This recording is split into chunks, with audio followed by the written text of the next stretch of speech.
Maganda, matalino, mabait, mayaman, may mahabang itim na buhok, maputi, chinita, at palaging nakangiti. Yan ang hindi nagbago sa lahat ng bersyon ng kwento ni Mary Cherry Chua. Manila University, 1984. Walang may alam na may paparating na bagyo. Lakas ng ulan. At dahil dito, sinuspindi ang lahat ng klase.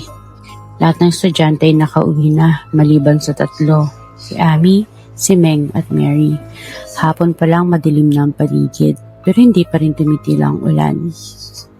Kayo na pa tong ulan, nakakainis, reklamo ni Amy. Tahimik lang si Meng na nakasalamin at nagbabasa ng libro at sinabi niya na, Amy, kalma ka lang, titila rin yan. Pero kinakabahan ako, gabi na at parang may mali. Nasaan si Mary? Tanong ni Amy. Sabi niya pupunta lang siya sa bakuran, sandali lang daw. Pero ilang minuto na, wala pa rin si Mary.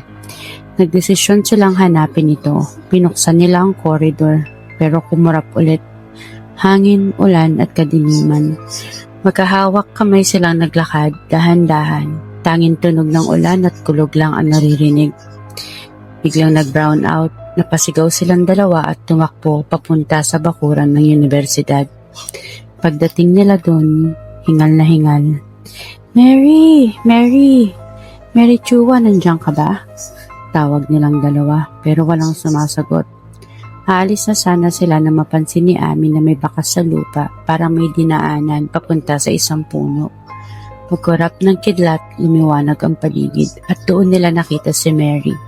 Nakatayo sa lilim ng puno, maputla, basa ng ulan, tahimik lang, nakatingin sa kanila. Hindi sila makagalaw. Pagkurap ulit ng kidlat, wala na siya. Kinabukasan, kumalat ang balita.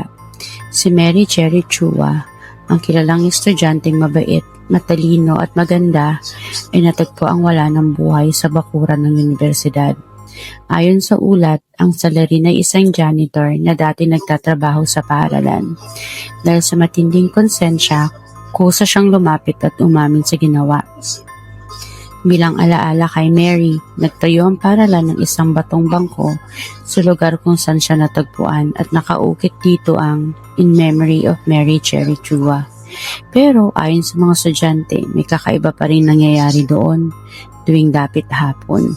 At minsan may nakikitang figura ng isang babae na kaputi, mahaba ang buhok at tahimik na parang may hinihintay.